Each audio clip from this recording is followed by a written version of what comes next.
Dear students, आपका हमारे channel में स्वागत है। और आज हम कंप्यूटर एप्लीकेशन की सीरीज़ में HTML फॉर्म्स का 5th पार्ट आपके लिए लेकर आए हैं। इसमें आज का हमारा फर्स्ट टॉपिक है select element drop down list. Second topic आज का हमारा है एट्रीब्यूट्स ऑफ सेलेक्ट एलिमेंट। और आज का हमारा लास्ट टॉपिक है लेबल टैग। तो आइए बच्चों, इसको हम डिटेल में देखते हैं। Select element drop down list. A drop-down list displays a list of options from which a user can select an item. बच्चों, drop down list different options को डिस्प्ले करता है आपकी स्क्रीन के ऊपर। उसमें से यूज़र अपने अकॉर्डिंग अपने ऑप्शंस को चूज कर सकता है। The select tag is used to define a selection list in a form. बच्चों, सेलेक्ट टैग का यूज सिलेक्शन लिस्ट को क्रिएट करने के लिए यूज होता है। A list is created using 2 tags. बच्चों, जब आप लिस्ट क्रिएट करते हो तो उसके लिए हम लोग 2 टैग का यूज़ करते हैं। पहला टैग होता है सेलेक्ट टैग और दूसरा होता है ऑप्शन टैग। सेलेक्ट टैग क्या होता है? देखिए, select tag define a list. Select tag का यूज़ करके आप अपने लिस्ट को डिफाइन कर सकते हो। और दूसरा होता है option tag, define possible options to choose from list box. बच्चों, ऑप्शन का यूज़ करके आप डिफरेंट ऑप्शंस को अपने लिस्ट के अंदर क्रिएट कर सकते हो। आइए बच्चों, इसको एग्जाम्पल के थ्रू देखते हैं। यहाँ पे देखिए, HTML head title using drop down list, title close, head close, body, form action equal to action form dot HTML। यहाँ पे दिया है H3 select your right destination. बच्चों, हेडिंग टैग का 3rd लेवल हमने इसके अंदर यूज़ किया है, सेलेक्ट योर राइट डेस्टिनेशन। और लास्ट में H3 को मैंने क्लोज किया है। यहाँ पे स्क्रीन के ऊपर आप देखिए सेलेक्ट योर राइट डेस्टिनेशन आपको दिख रहा होगा। उसके नीचे आते हैं तो यहाँ पे select name equal to cities. Select tag के अंदर आपके नेम एट्रीब्यूट को यूज़ किया गया है यहाँ पे, जिसका नाम रखा है सिटीज़। और ऑप्शंस में कौन कौन से हैं यहाँ पे देखिए।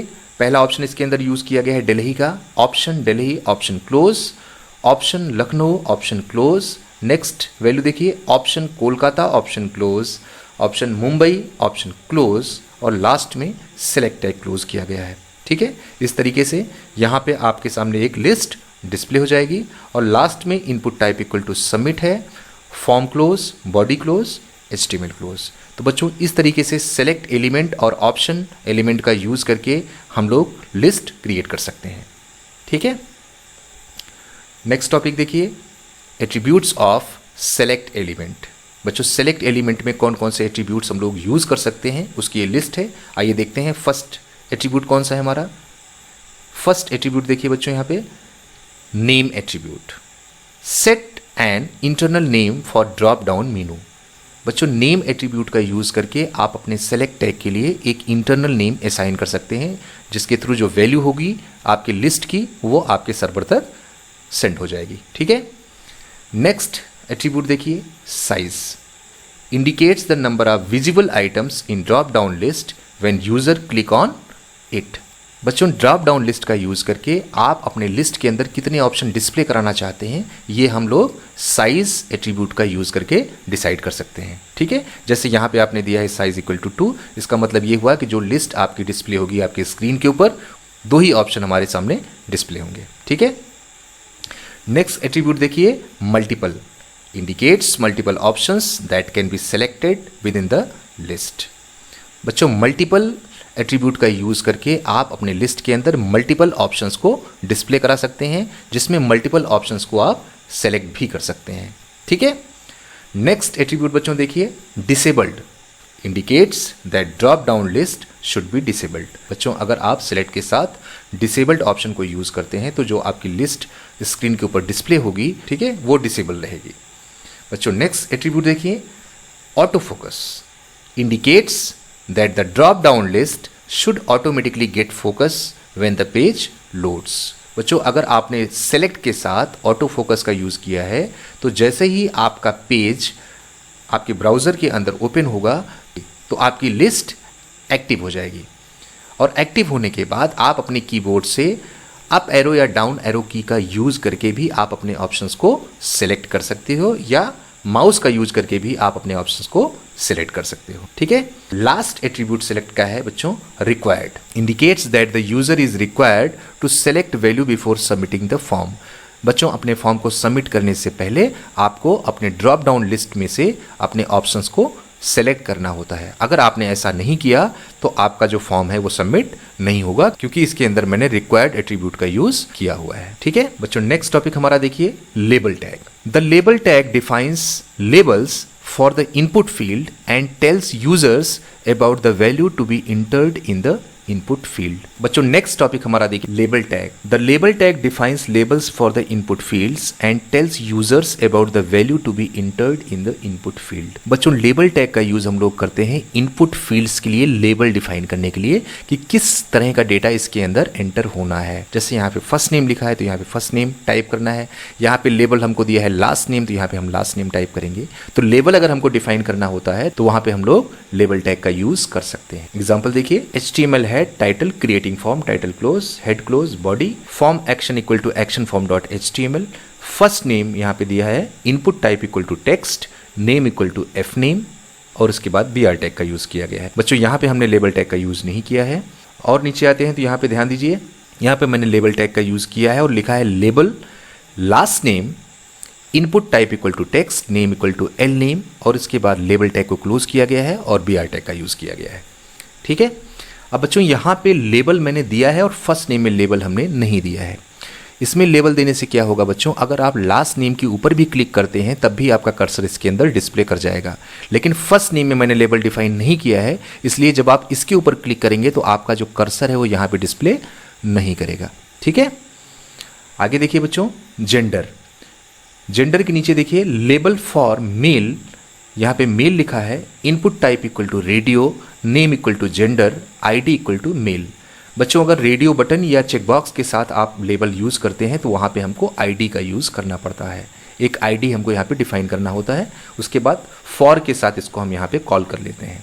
ठीक है, यहाँ पे देखिए लेबल फॉर मेल, क्योंकि ID में यहाँ पे आपने मेल को डिफाइन किया है तो यहाँ पे मैंने इसको मेल को कॉल किया है।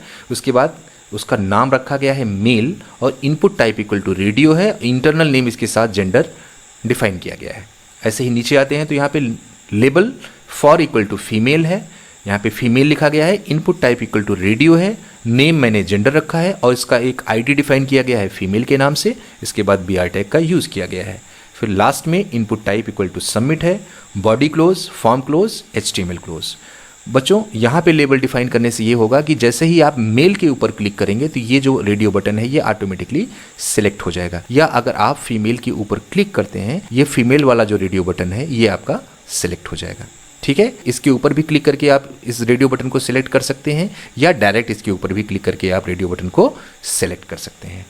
ठीक है, तो आइए बच्चों इसको हम प्रैक्टिकल के थ्रू समझते हैं। एक बार हम आते हैं नोटपैड के अंदर, यहाँ पे हम साइज एट्रीब्यूट को एक बार यूज करके देखते हैं। हमने यहाँ पे लिखा साइज इक्वल टू मैंने लिखा 2।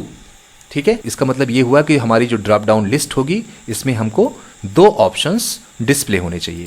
तो आइए ब्राउज़र में चलते हैं। तो ब्राउज़र में आने के बाद इसको हम एक बार रिफ्रेश करते हैं तो यहाँ पे ध्यान दीजिएगा, यहाँ पे आपको 2 ऑप्शन डिस्प्ले हो गया। यही चीज़ यहाँ पे आके साइज़ के सामने अगर आप यहाँ पे 3 टाइप करते हैं और यहाँ पे फाइल को सेव करिए, और सेव करने के बाद अगर आप रिफ्रेश करते हैं तो यहाँ पे देखिए आपको 3 ऑप्शन दिख गया। ठीक है, आइए बच्चों हम सेलेक्ट एलिमेंट का नेक्स्ट एट्रीब्यूट यूज़ करते हैं जिसका नाम है मल्टीपल। और यहाँ पे मल्टीपल लिखने के बाद हम अपनी फाइल को सेव करेंगे, और सेव करने के बाद अपने ब्राउज़र में चलते हैं। देखिए बच्चों यहाँ पे आप ध्यान से देखिए, यहाँ पे आपको मल्टीपल ऑप्शंस दिख रहे हैं आपके लिस्ट के अंदर। और अगर आप इसमें से एक से ज़्यादा ऑप्शन को सेलेक्ट करना चाहते हैं तो देखिए जैसे हमने फर्स्ट ऑप्शन को दिल्ली को सिलेक्ट किया और सेकंड जो हमारा ऑप्शन है वो कोलकाता हमको सिलेक्ट करना है। ठीक है, तो कोलकाता के ऊपर अगर आपको क्लिक करना है तो कंट्रोल वाली बटन को आपको प्रेस करना है, और प्रेस करने के बाद कोलकाता के ऊपर आप क्लिक करेंगे। ठीक है, और क्लिक करने के बाद आप सबमिट बटन पे यहाँ पे क्लिक कर सकते हैं। ठीक है, तो बच्चों इस तरीके से आपका जो फॉर्म है वो सबमिट हो जाएगा। आइए बच्चों हम सेलेक्ट का नेक्स्ट एट्रीब्यूट यूज़ करते हैं जिसका नाम है डिसेबल्ड, और अपनी फाइल को यहाँ पे हम सेव करेंगे। और सेव करने के बाद हम चलते हैं अपने ब्राउज़र के अंदर, और यहाँ पे आप ध्यान से देखिए आपका जो ऑप्शन है वो डिसेबल हो चुका है। ठीक है, अगर हम अपने ड्रॉप डाउन लिस्ट को डिसेबल करना चाहते हैं तो हमें नोटपैड के अंदर आना है और अपने स्टेटमेंट के अंदर यहाँ पे डिसेबल्ड लिखना है और अपनी फाइल को सेव करके रिफ्रेश कर देना है। ठीक है, आइए बच्चों हम नेक्स्ट एट्रीब्यूट को यहाँ पे यूज़ करते हैं रिक्वायर्ड। और यहाँ पे रिक्वायर्ड लिखने के बाद आपको यहाँ पे अपनी फाइल को सेव करना है और सेव करने के बाद यहाँ पे आपको रिफ्रेश कर देना है। बच्चों, आपने अगर अपने फॉर्म को बिना ऑप्शन को सेलेक्ट किए ही सबमिट बटन पे क्लिक किया तो देखिए यहाँ पे लिख के आएगा please select an item in the list. आप इसको ब्लैंक नहीं छोड़ सकते हो क्योंकि आपने अपने स्टेटमेंट के अंदर यहाँ पे रिक्वायर्ड ऑप्शन को यूज किया है। ठीक है बच्चों, तो इस तरीके से बच्चों हम सेलेक्ट एलिमेंट के डिफरेंट एट्रीब्यूट्स को अपने फॉर्म के अंदर यूज कर सकते हैं। ठीक है बच्चों, आइए नेक्स्ट एग्जांपल देखते हैं। HTML head title creating form title close then head close body form action equal to action form dot HTML first name. बच्चों, इसके साथ हमने लेबल टैग का यूज नहीं किया है, हमने इसको सिंपल यूज किया है first name. Then input type equal to text, name equal to F name इसका दिया गया है। उसके बाद BR टैग को हमने यूज किया है। और नीचे आते हैं तो इसमें लास्ट नेम के साथ हमने लेबल टैग को यूज़ किया है। देखिए label last name input type equal to text name equal to L name then label close, उसके बाद BR टैग का यूज़ किया है। फिर उसके बाद बच्चों हम जेंडर पे आते हैं तो जेंडर के नीचे 2 बार हमने BR टैग को यूज़ किया है, उसके नीचे लेबल यूज़ किया गया है। देखिए लेबल के साथ हमने फॉर एट्रीब्यूट को यूज़ किया है। बच्चों, आप चेकबॉक्स या रेडियो बटन जब आप यूज़ करते हैं तो उसके साथ हमको ID यूज़ करना होता है। तो ID में बच्चों यहाँ पे हमने मेल लिखा है और इसी मेल को हमने फॉर के साथ कॉल कर लिया है। ऐसे ही label for equal to female use किया गया है। तो देखिए यहाँ पे हमने ID में फीमेल यूज़ किया है तो इसी फीमेल को हमने लेबल के साथ कॉल कर लिया है। ठीक है, उसके बाद input type equal to submit then form close body close HTML close. बच्चों आइए इसको ब्राउज़र के अंदर चेक करते हैं। देखिए यहाँ पे अगर बच्चों आप ये चाहते हैं कि लेबल के ऊपर अगर हम क्लिक कर दें तब भी हमारा कर्सर हमारे टेक्स्ट बॉक्स के अंदर एंटर हो जाए, या डायरेक्ट इसके ऊपर क्लिक करें तब भी हमारा कर्सर जो हमारे टेक्स्ट बॉक्स के अंदर एंटर हो जाए, तो ऐसी कंडीशन में हमको लेबल टैग का यूज़ करना होता है। ठीक है, तो आशा करते हैं बच्चों ये वीडियो लेक्चर आपको बहुत अच्छे से समझ में आ गया होगा। इनकेस कोई प्रॉब्लम होती है तो आप हमसे कमेंट करके पूछ सकते हैं। Thanks for watching.